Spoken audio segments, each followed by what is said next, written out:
Bonsoir à tous, soyez les bienvenus dans ce nouveau numéro du Survivalist Social Club. Le Survivalist Social Club, c'est là que j'invite des gens comme vous et moi qui se préparent. Comment, à quoi, pourquoi ? Eh bien, c'est ce que nous allons essayer de savoir, mais surtout de comprendre. Ici, il n'y a rien à vendre, on ne fait la promotion de rien. On partage nos expériences en toute simplicité, et ce, dans la bonne humeur. Alors asseyez-vous et prenez un verre. Vous vous demandez sûrement qui est mon invité de ce soir. Il n'a pas de chaîne YouTube. Il n'a pas de site à son nom. Il est de ceux pour qui je fais mes vidéos, mes podcasts. Il est de ceux qui font que la chaîne existe, résiste et grandit. Alors, un viewer, un abonné ? En effet, il est tout cela, mais avant tout, il est comme vous et moi, un survivaliste français. C'est avec un grand plaisir que j'accueille ce soir l'un d'entre vous, l'un d'entre nous, Fabien. Bonsoir Fabien. Bonsoir mon cher survivaliste français. Comment et bonsoir vas-tu ? à toute ton audience. Bonsoir aux auditrices surtout. Oui. Bien, comment vas-tu Fabien ? Mais ça va très très bien et toi ? Eh bien, ma foi, impeccable, merci. Alors, c'est toi qui as postulé, ce coup-ci. J'ai lancé l'invitation généralisée, tu as répondu favorablement à celle-ci, et ça me fait très plaisir, tu es le tout premier abonné qui participe à Survivalist Social Club. Mais c'est avec un très grand plaisir. Bien, Fabien, commençons sans plus attendre. Tu te doutes bien que nos auditeurs ont envie d'en savoir un petit peu plus sur toi. Que peux-tu nous dévoiler sur ta personne ? Eh bien, je suis un homme dans la quarantaine, je ne vis pas en France, je vis en Europe. Je suis père de famille, particularité, je vis en zone urbaine. En zone urbaine, ça alors là, tu vis donc à l'étranger alors ? Oui, tout à fait. Et je voulais savoir, est-ce que tu bénéficies de la double nationalité ? Alors non, j'ai uniquement la nationalité française, mais je n'exclus pas à l'avenir d'avoir la double nationalité si c'est possible. Et d'ailleurs, ma fille en bénéficiera dans quelques années automatiquement. Et donc, je pense que dans une démarche survivaliste, c'est même un atout de posséder différents passeports. Alors justement, bénéficier de plusieurs nationalités, c'est un atout qui est non négligeable et c'est la question justement que j'allais te poser à la suite, tu m'as devancé. Toi, tu envisagerais éventuellement d'acquérir la nationalité de ton pays d'accueil, là où tu vis actuellement, c'est ça ? Si j'en ai la possibilité, oui, sans hésiter, je l'acquérerai. Parce que je pense que c'est vraiment un atout. Ça ne peut être qu'un plus d'une manière ou d'une autre. Alors, je note que tu es en zone urbaine, et c'est relativement particulier. Quels sont les éléments que tu as mis en place toi-même ?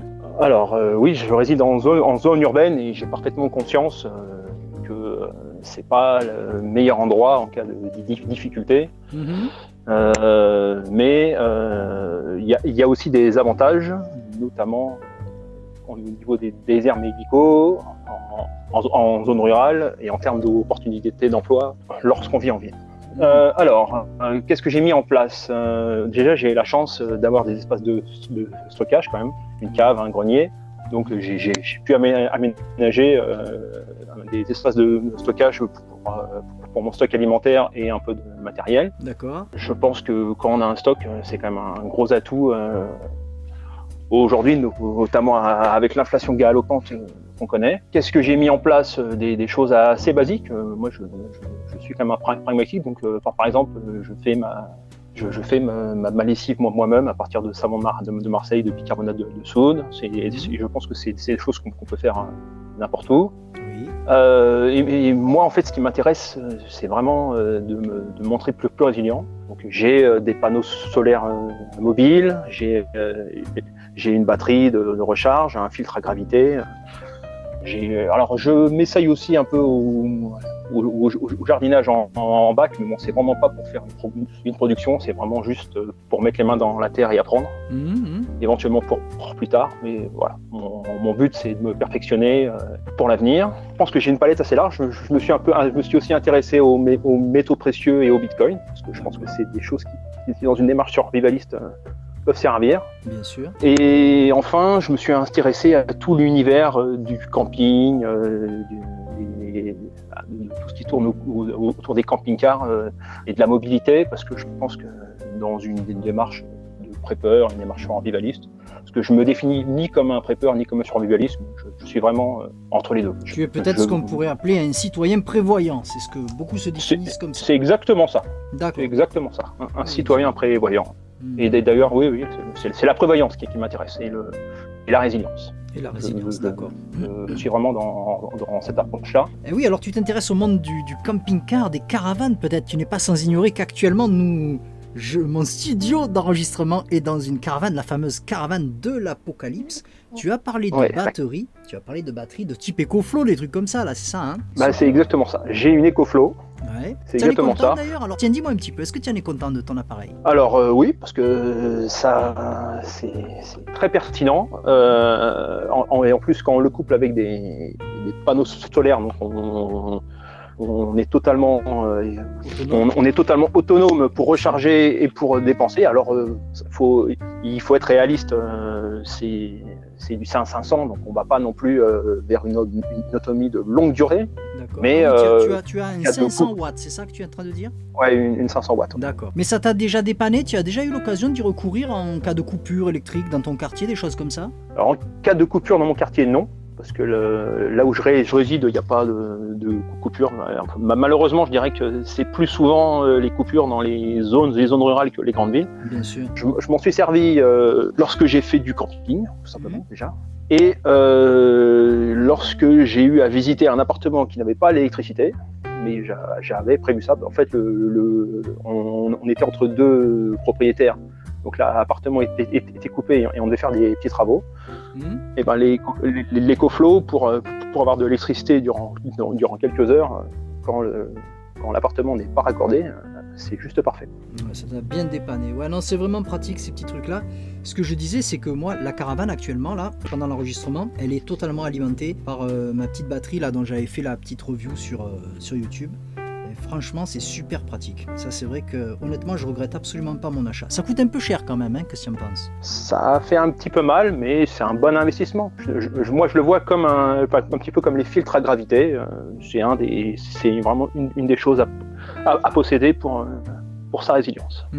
Surtout en ville, je te vois mal installer sur ton balcon un générateur à pétrole, enfin à essence ou à gasoil, quoi. Ça ferait mauvais genre dans le quartier, je pense. Hein. Oui, entre les odeurs et le bruit, c'est vraiment pas indiqué, alors que là, c'est gratuit, c'est discret, c'est silencieux. J'ai cru un instant que tu allais me le faire à la Chirac, entre le bruit et l'odeur. Je sais pas si tu as... Je vois que tu as la référence. No comments. Mais on est de la même génération, donc on a les mêmes références là-dessus. Ah là, sacré Chirac. Alors j'aimerais savoir un petit peu, Fabien, par quel biais toi tu m'as dit que tu avais eu beaucoup une approche par le camping, le caravaning, le camping-carisme, tout ça.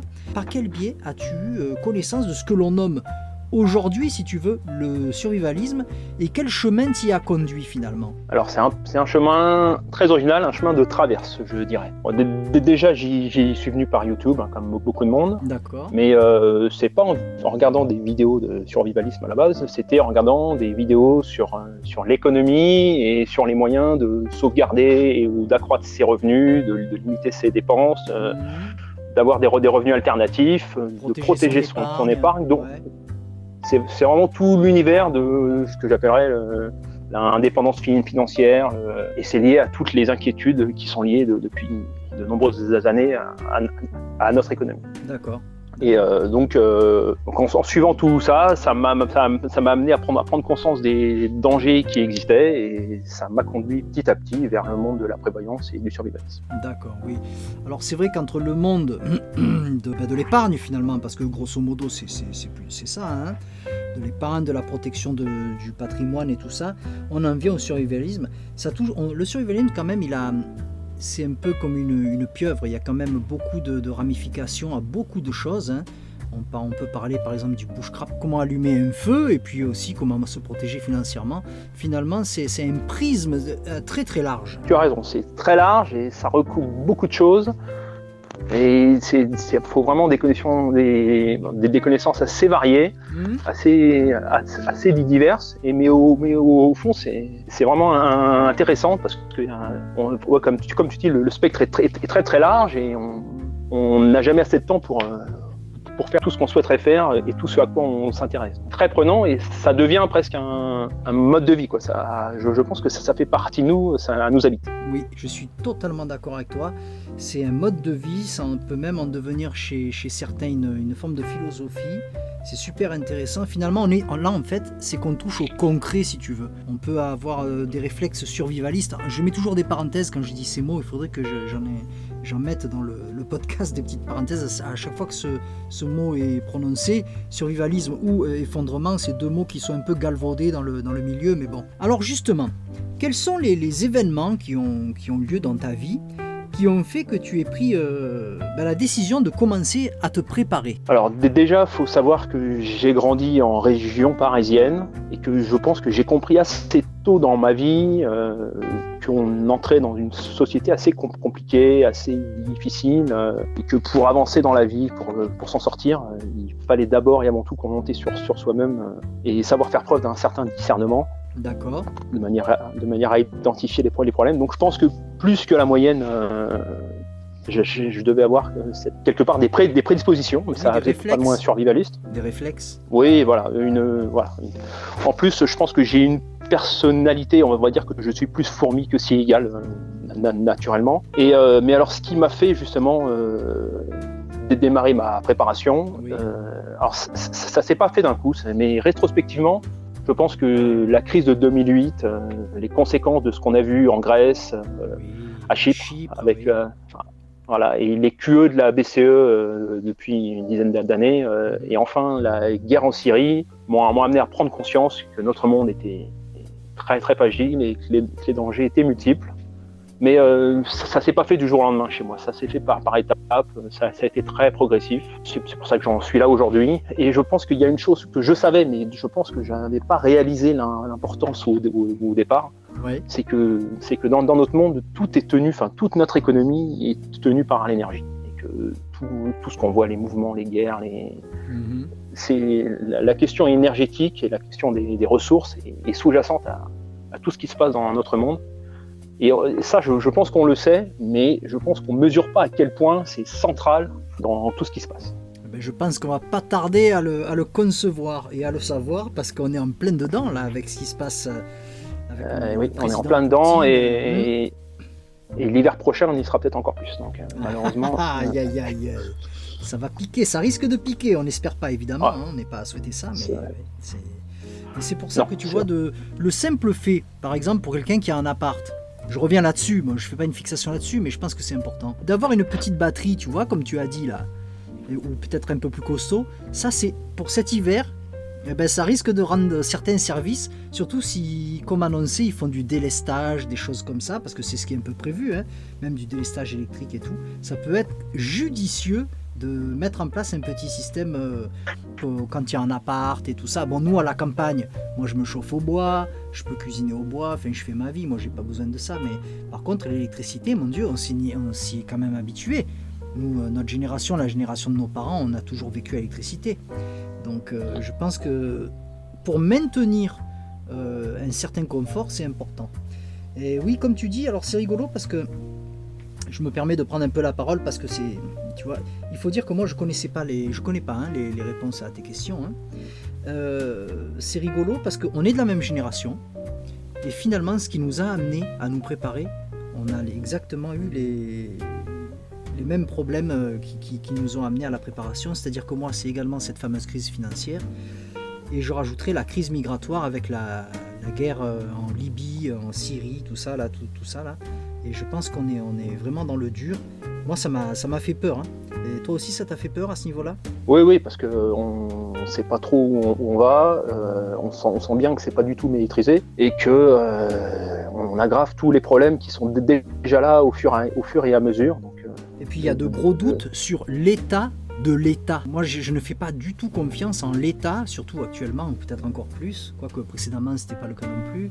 Mais pour venir en aide aux populations, tu vois, c'est ça qui m'inquiète aussi, c'est ça qui me pousse à me préparer à titre personnel pour moi et les miens. Alors oui et non, je suis d'accord avec toi, mais moi je pense que plus je vieillis, plus je suis dans une approche libertarienne. Oui. Je constate que l'État se mêle de tout le temps. Et alors, je ne suis pas comme certains qui souhaiteraient carrément une disparition de l'État, pas du tout, mais moi je pense qu'il faudrait que l'État s'en tienne à ses fonctions régaliennes. Exact. Or, aujourd'hui, il se mêle de tout, et en fait, il en vient à devenir schizophrène, parce qu'il a des intérêts contradictoires sur à peu près tout, et ça le conduit à faire n'importe quoi sur de plus en plus de sujets. Donc, un État, il est là pour s'occuper de la police, de la justice, de la santé, de l'armée, tout autant de secteurs qui aujourd'hui ont de gros problèmes, on sera d'accord. Il n'est pas là pour faire sans arrêt de la redistribution. On arrive à des situations où la dette est énorme et quasiment incontrôlable. Moi, je ne suis pas anti-État, mais je pense qu'il faut vraiment qu'il se recentre sur ses missions de base. Et c'est ce qui m'inquiète sur l'avenir, tu vois, surtout actuellement, on est en train d'en parler.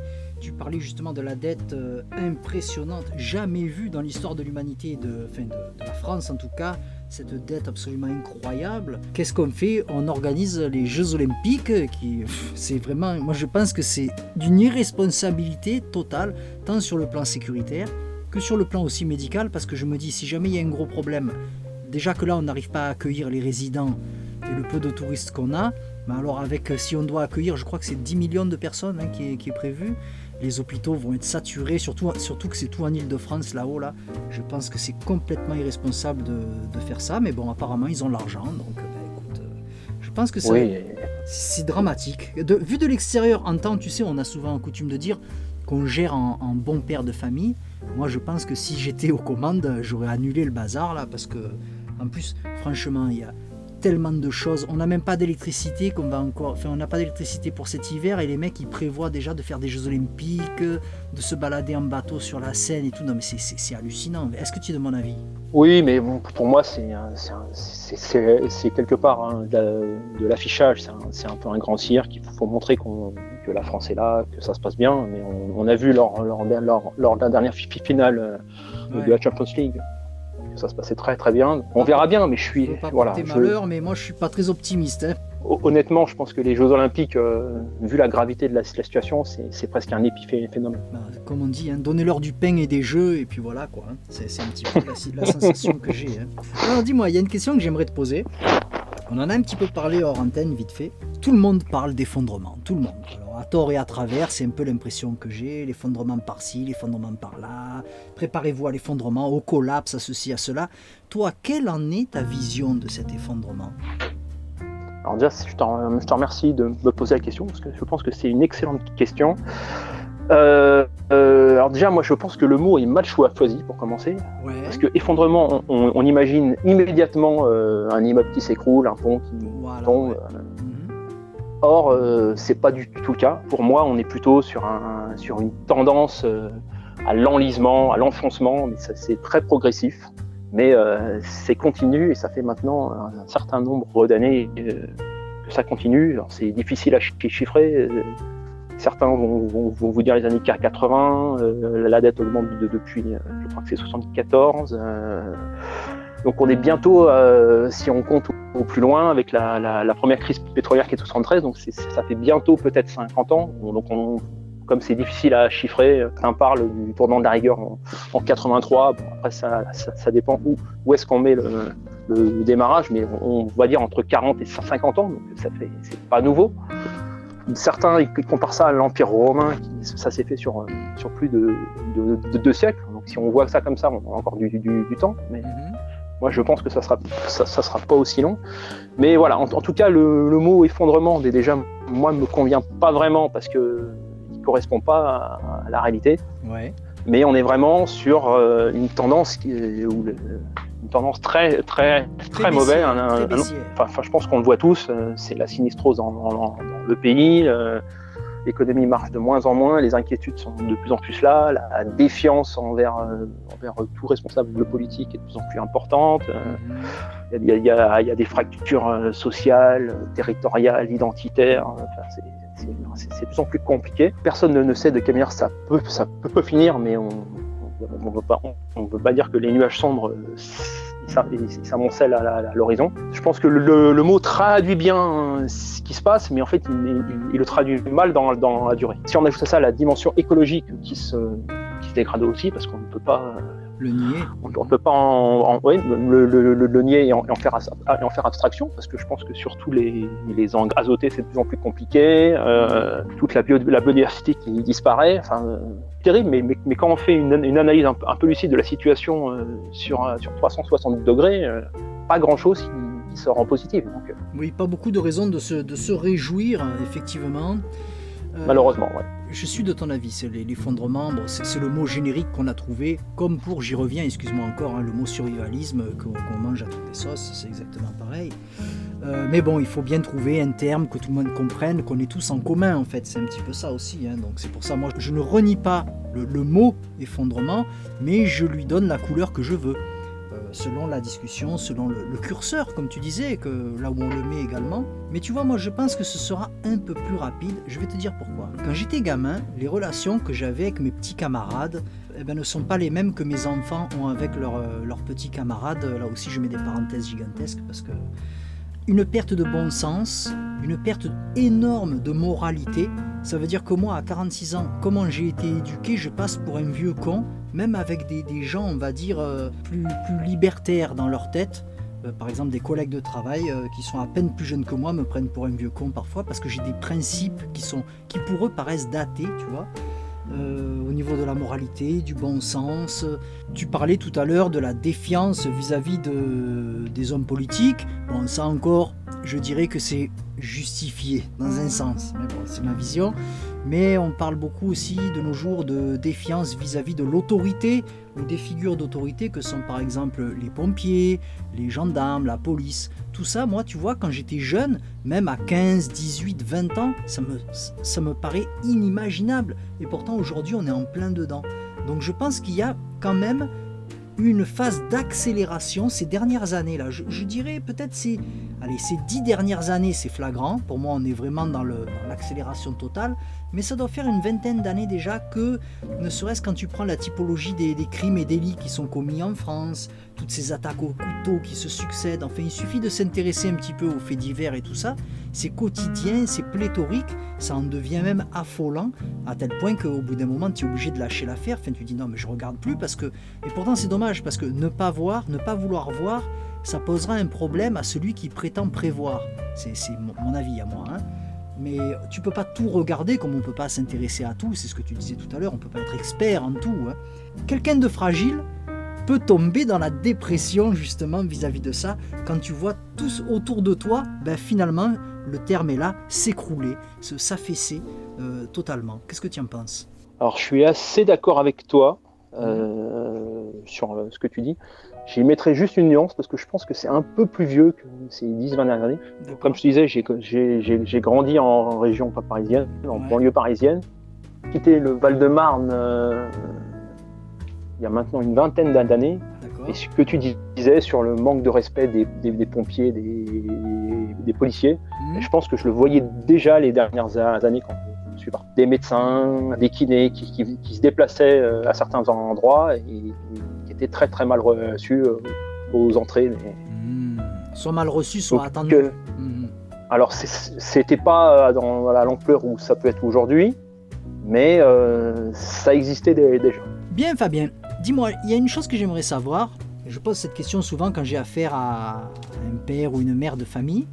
En tant qu'époux justement, et père de famille, quel a été le sentiment de ton épouse, de tes enfants vis-à-vis de cela ? Comment ils ont vu ce changement s'opérer ? Bon, déjà, il ne s'est pas fait du jour au lendemain, mais je pense qu'au début, ma femme n'a pas trop compris pourquoi j'achetais toujours un petit peu plus de bouffe, pourquoi je stockais. Ça s'est fait doucement, mais elle a compris que je me préparais un peu à certaines difficultés, et puis elle m'a fait confiance, elle m'a laissé faire. Elle sait que, de toute façon, comme je te disais tout à l'heure, j'ai plus une nature fourmi que cigale. Et puis, je pense que je lui ai démontré par des situations de la vie simple, mais et ordinaire, que ça pouvait servir. Parce que par exemple, quand on rentre de congé, que le frigo est vide, et à la place de directement courir aux courses, on tape dans le garde-manger et ça se passe bien. Quand il y a eu le début de la pandémie, quand on cherchait des masques et du gel hydroalcoolique partout et que j'en ai sorti du stock, elle a un peu halluciné, mais elle était très contente. C'est pareil pour moi, extraordinaire. Vas-y, continue, extra. Puis des choses bêtes, quand son chargeur de portable a rendu là, mais que je n'ai sorti un, a acheté 3 francs 6 sous à Action, elle a fait un grand sourire. Quand sa batterie aussi de portable a rendu là, était très fatiguée, les powerbanks, c'est très utile, les gens en avaient. Enfin voilà, je pense que c'est par des petites choses comme ça de la vie. On parle pas d'effondrement, on parle pas de choses comme ça, mais juste des petits problèmes quotidiens. Et je pense que c'est comme ça que ça a du sens. Et de toute façon, je pense que c'est d'abord à ça qu'il faut se préparer, c'est aux petites choses de la vie. Elle a compris ma démarche. Voilà. Je pense que je suis pas non plus dans l'excès. Je suis quelqu'un de globalement raisonnable. Voilà, ça s'est fait et ça se passe bien. Oui, tu n'as pas pris le biais de l'inquiétude en disant « Mon Dieu, il faut absolument qu'on se prépare à ceci, à cela ». Tu l'as pas chargé de mauvaises... d'ondes négatives, plutôt transformé, d'après ce que tu viens de me dire, en une sorte d'écureuil, ça c'est pour les réserves, avec un sac Mary Poppins, puisque tu arrivais à sortir toutes les petites choses dont elle avait besoin à chaque fois, c'est rigolo. Ouais, mais voilà, je pense que ça me ressemble assez bien. Et visiblement, toi aussi. Pareil, puisque moi, quand j'ai commencé, moi je bricole pas, enfin je n'aime pas bricoler, je bricole, bien sûr, comme tout le monde, mais je n'aime pas ça, c'est pas ma passion. Figure-toi que là où il y a ma fameuse réserve alimentaire, là, j'ai commencé à installer des étagères, et quand ma femme, elle a vu que déjà que j'ai installé des étagères, elle a dit qu'est-ce qu'il y arrive à lui, il touche du matériel de bricolage, il y a un problème. Et quand elle a vu que j'empilais des pâtes, des boîtes de conserve, de la confiture, patati patata, elle a dit ça y est, il a déraillé, il est devenu fou. Et puis comme toi, petit à petit, ça s'est fait, tu vois, c'est exactement ce que tu dis. Surtout, l'exemple type, ça a été ce fameux Covid, quand il a fallu des masques et du gel hydroalcoolique. Alors nous, on en a à disposition parce que tous les deux, on est dans le milieu médical, mais on n'est pas censé, mais on n'est pas censé en avoir à la maison. C'est à notre disposition au travail, mais pas à la maison. Dis-toi qu'au tout début, même au travail, on n'en trouvait plus parce que les salariés en volaient. Et tu sais, les distributeurs qui sont fichés au mur là et que tu as juste à appuyer sur le N-Chitch ou pour que le gel y coule, ils se faisaient arracher les distributeurs de gel hydroalcoolique dans les couloirs. Ah ouais, non, mais au début, ça a été l'enfer. Je pense qu'il faudrait, comment dirais-je, tu vois, moi, ma fille, elle a tenu un journal de confinement et elle a noté tout ça. Je pense que c'est précieux ce qu'elle a fait. Et bien un jour elle est venue, elle m'a dit mon Dieu, on doit aller faire des commissions mais on n'a même pas de gel, on n'a rien, on n'a même pas de masque. Je dis attends chérie, c'est là que j'ai sorti de dessous le canapé. Papa il est là. J'ai sorti comment on appelle, tu sais les curveurs, les grosses caisses Tupperware en plastique là. Et là-dedans bien sûr il y avait moult masques et petits bidons de gel hydroalcoolique à disposition. Et là j'ai sauvé la planète, super héros. Alors justement, tiens, est-ce que tu es amené à en parler à ton entourage, que ce soit professionnel, personnel, amical, tu vois, est-ce que tu en parles un peu autour de toi? Est-ce que tu essaies de sensibiliser les gens qui te sont chers? Alors le mot sensibiliser, je pense que c'est le bon, parce que c'est toujours un peu délicat comme sujet. Pour ma part, j'en parle pas directement, mais j'essaye d'envoyer des messages par rapport à l'actualité en général. Des signaux. Sur ce qui oui, des signaux sur ce qui se passe, un petit peu comme quand on discutait tout à l'heure, sur ce qui se passe, sur les dangers de la situation. Mais c'est vrai que c'est difficile à placer lors d'un apéritif ou quoi. Hein. Voilà. Ouais. Moi, je suis pas quelqu'un qui, comme ça, il va de but en blanc. Je passe un peu des messages. Je sème une graine, elle prend ou pas. Après, ça, c'est pas. J'en suis pas foncièrement responsable. Et bon, je jauge un peu la personne si elle réagit dans un sens ou dans un autre.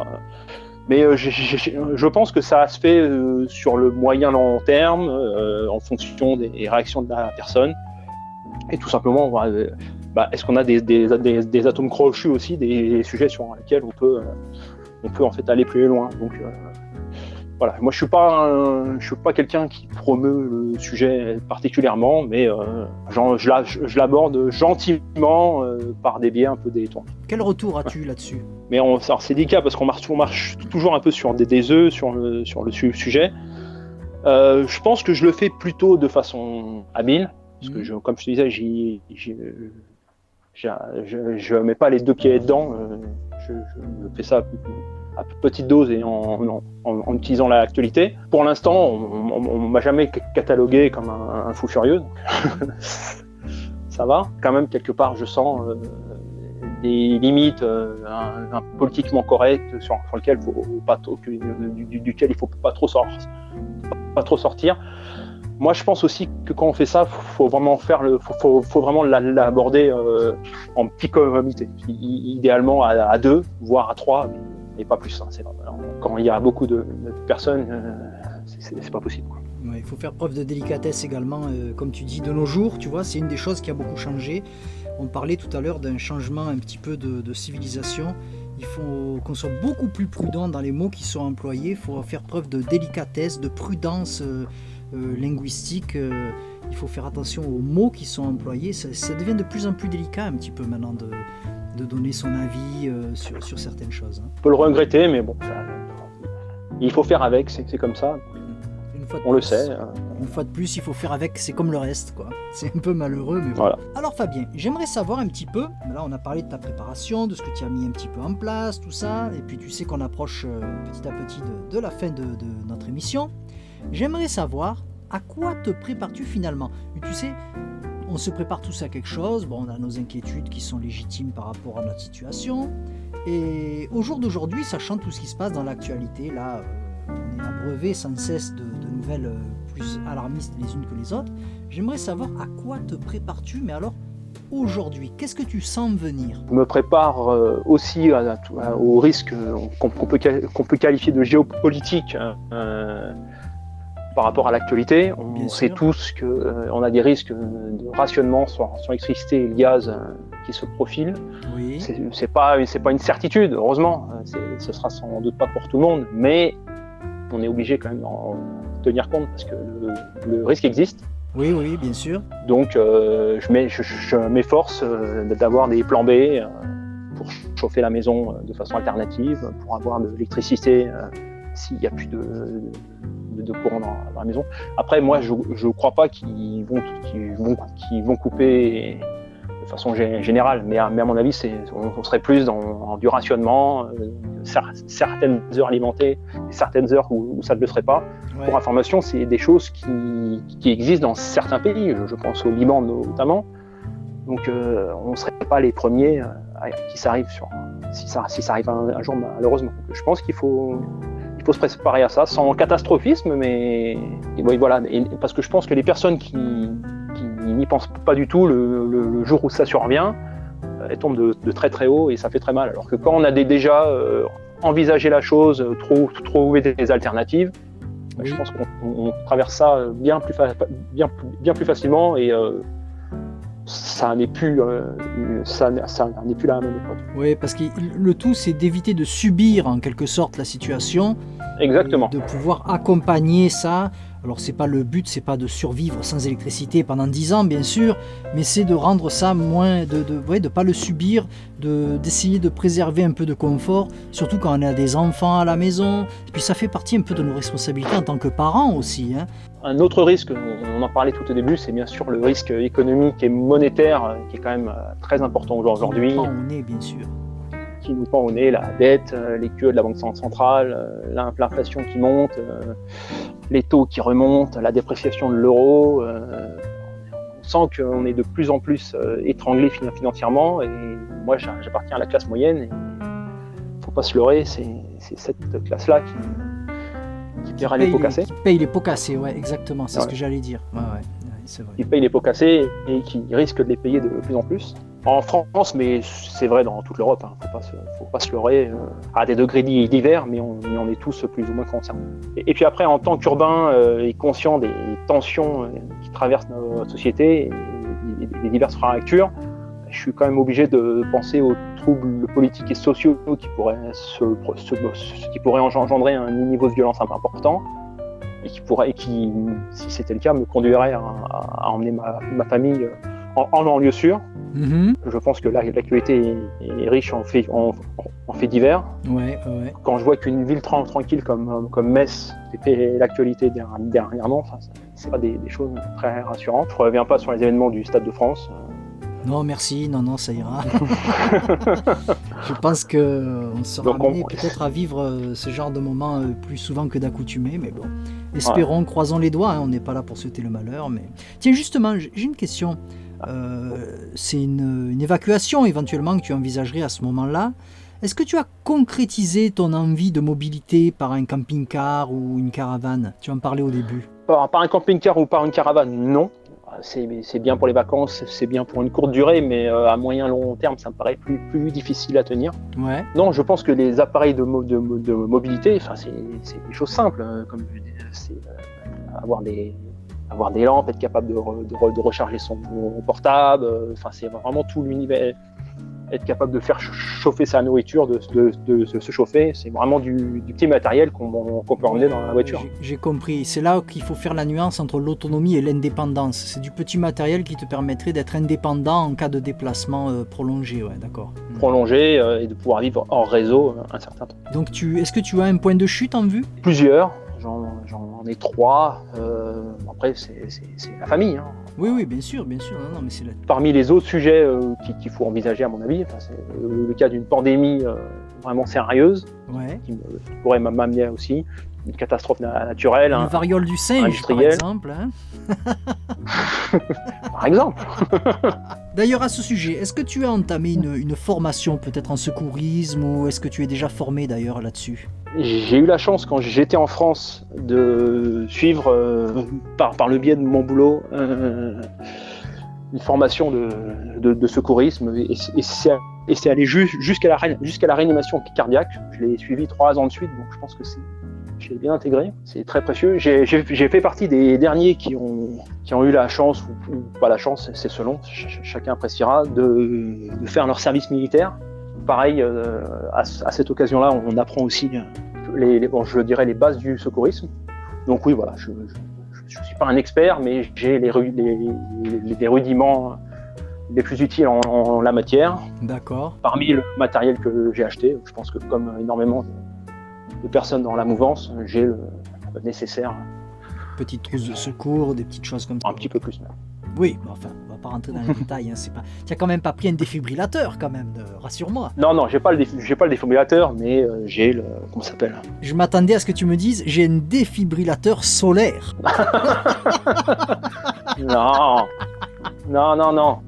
Non, mais j'ai la trousse, comment ça s'appelle le trauma kit.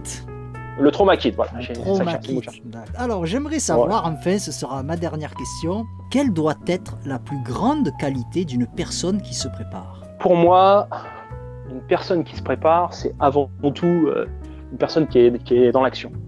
Il ne s'agit pas de ne penser qu'à ça, de ne faire que ça, bien sûr. D'avoir des achats compulsifs, mais je pense qu'il y a énormément de personnes qui s'intéressent au sujet, qui sont conscients quand même d'au moins une partie des problèmes qui se passent dans notre société. D'accord. Par exemple, des fragilités sur l'approvisionnement qu'on a tous vues au début du confinement et qu'on voit encore aujourd'hui avec la moutarde, par exemple. Oh là là, oui. Tension sur la moutarde et l'huile. Hein. Chose qui m'avait un peu surpris d'ailleurs au début du premier confinement sur la farine. Ça, moi, j'avoue très humblement que je ne l'avais pas vu venir, la farine. Mais le nez dedans, comme on dit. Oui, c'est ça. La première qualité d'une personne qui se prépare, c'est avant tout de se mettre en action. Et comme je disais, de démarrer par des choses simples, mais avoir quelques lumières s'il y a plus de courant, ça me paraît quand même une chose très basique. Bon sens, pragmatisme et action, alors si on doit résumer. ces différentes qualités que tu mettrais en avant. D'accord. Eh bien Fabien, nous arrivons au terme de ton Survivaliste Social Club qui t'était dédié, et ce avec grand plaisir. Avant de nous quitter, tu sais qu'il y a une question que je pose à chacun de mes invités. Donc j'aimerais savoir si tu aurais éventuellement un livre et ou un film à conseiller à nos amis qui nous font le plaisir de nous écouter ce soir. Pour le film, personnellement, j'ai vraiment aimé le film Les chemins de la liberté. Pour les aspects pratiques. D'accord. Dans le film, ils sont capables de faire du feu.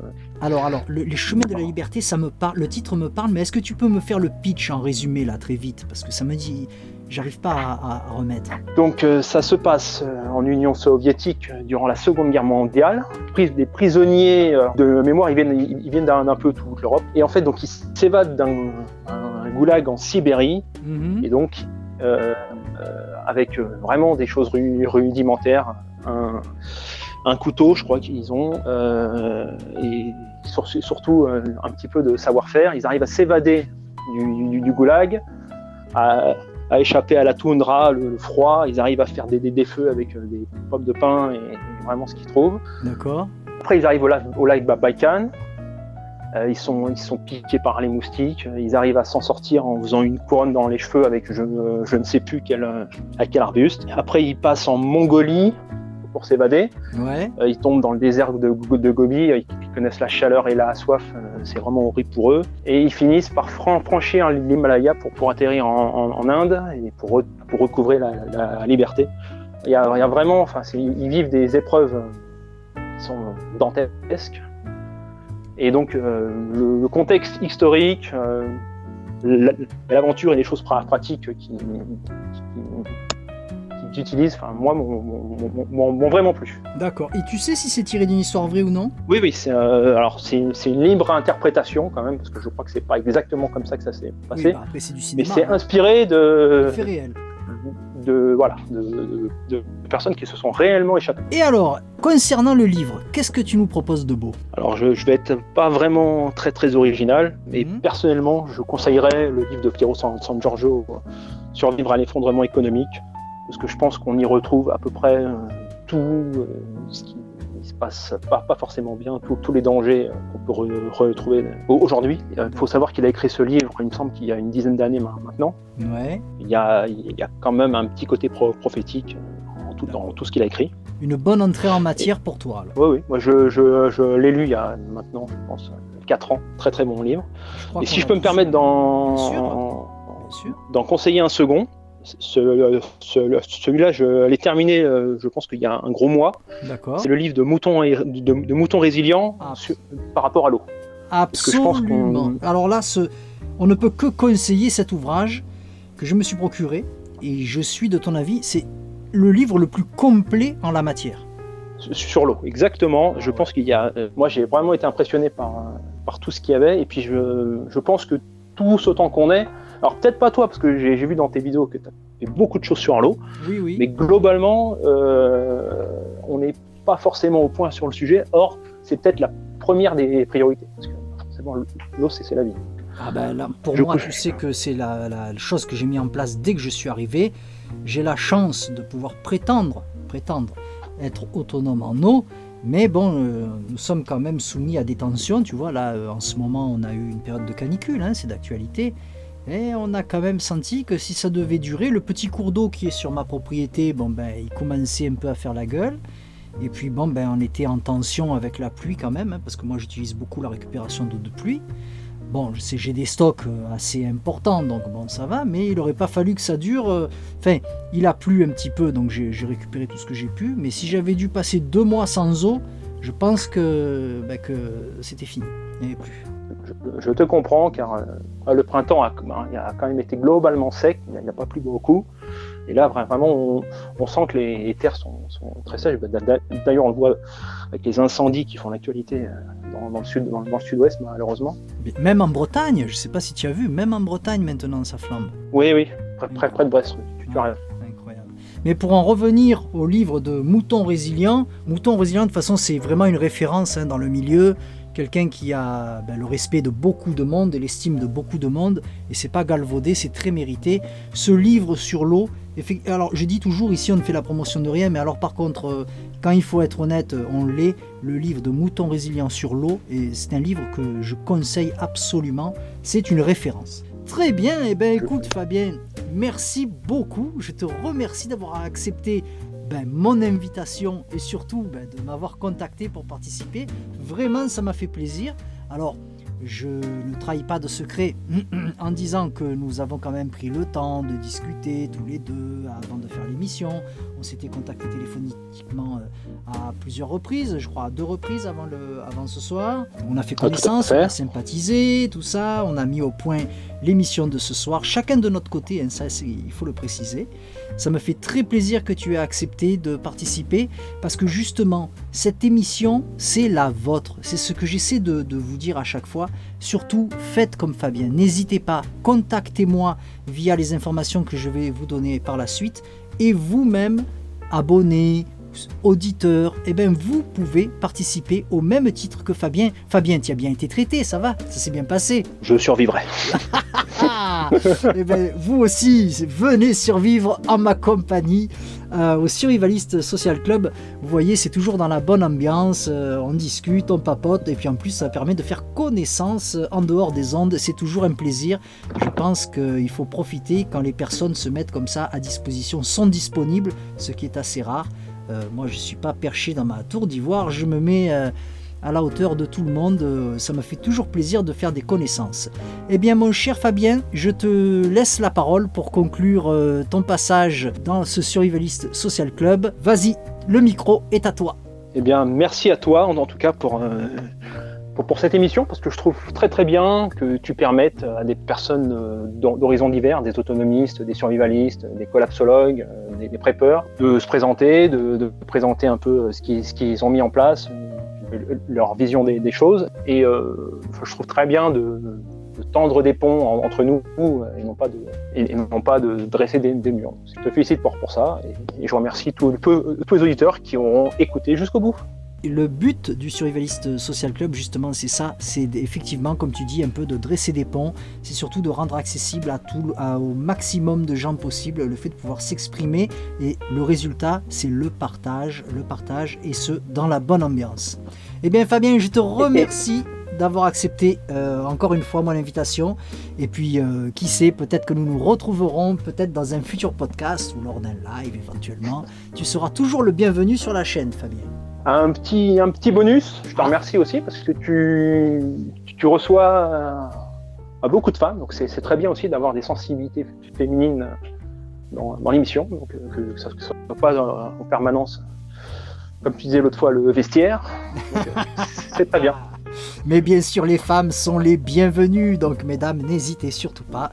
Vous savez qu'ici, vous êtes traités dans la plus grande cordialité et ça fait toujours plaisir d'avoir cet atout charme sur la chaîne. Au revoir à tous. Au revoir Fabien, merci beaucoup de ton passage chez moi et chez nous et chez vous à la maison dans vos oreilles. Voilà, chers amis, ce numéro du Survivalist Social Club touche à sa fin. Sachez que le club est ouvert à tous, nous venons d'en faire la démonstration. Si vous souhaitez y participer, rien de plus simple. Écrivez-moi à lesurvivalistfrançais@protonmail.com ou contactez-moi via le canal Telegram Les Survivalistes Français. Je vous mets les liens dans la description. C'est avec plaisir une nouvelle fois que nous partagerons autour d'un verre un moment convivial.